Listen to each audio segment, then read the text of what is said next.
Early Birds, Mo over here. I just recently saw the movie Twilight this evening with my girlfriend Isabel, and I have to say that I was really impressed. So I'm gonna go ahead and give this movie a shot and review by myself.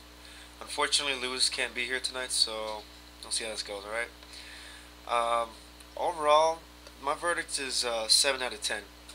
I really enjoyed it. I read the book. My girlfriend actually got me into it, and I can't wait to read the second one. But so far, I would think it's a pretty accurate interpretation of the book.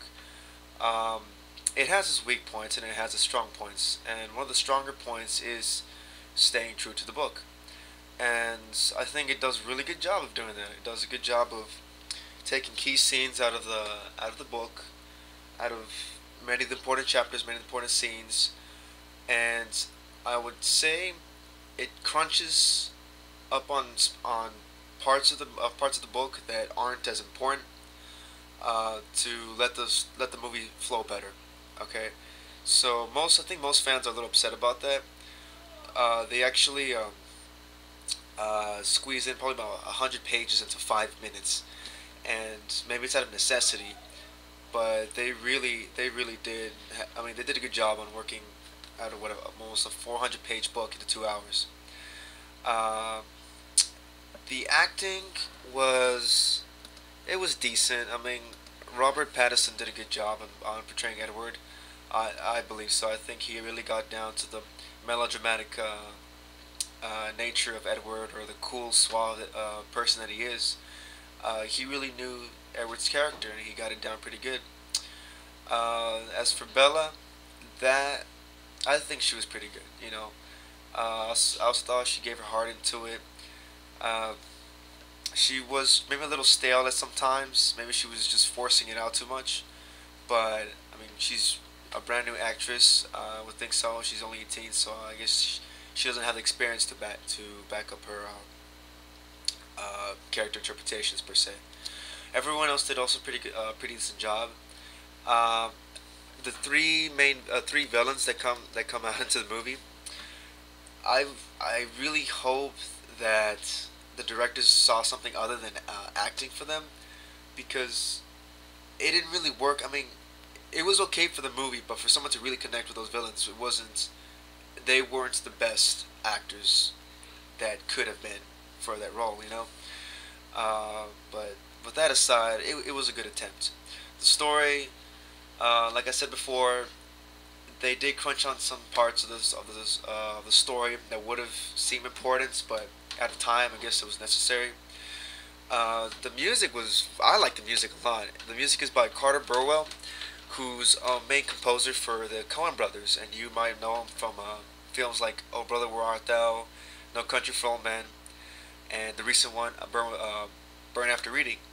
And he has a very unique way of composing his music. He's got strings. He has this nice little Western guitar going on, and a lot of piano. And I thought he really captured the atmosphere of Twilight for this movie. The effects were great.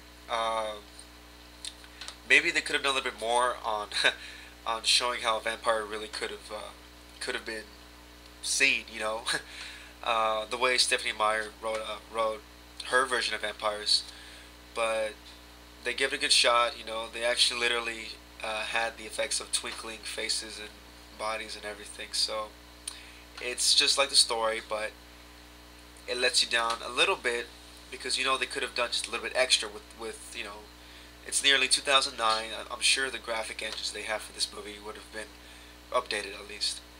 But it was okay. The fight scenes. This is for you guys. If your girlfriends are taking you out to this movie, there is something to look forward to. There's a baseball scene that is pretty cool. There's a fight scene towards the end that isn't in the book, but well, it is, but they extend on it, and so you actually see something. You see some blood and some a little bit of manliness. Yeah, if you know what I mean. Uh, some fans will like. A lot of fans will like it. Some fans may not, especially if they're really hardcore into the book. Uh, it is a tad bit of a chick flick, but if you understand why what the story's about and why it's so unique, I bet you can squirm past the romance. For me, it wasn't a big problem at all.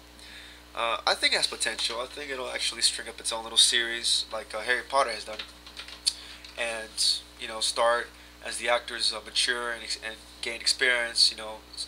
Uh, the characters themselves will also begin to develop even more.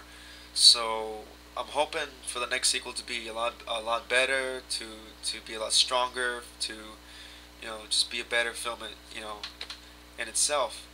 But other than that, I gave it a 7 to 10. I would say if you're into a romance, go ahead and watch it. If you're a fan, definitely watch it. I know Isabel loved it, and so yeah, so I would say it's worth the ticket. And until then, we'll see you next time. Bye.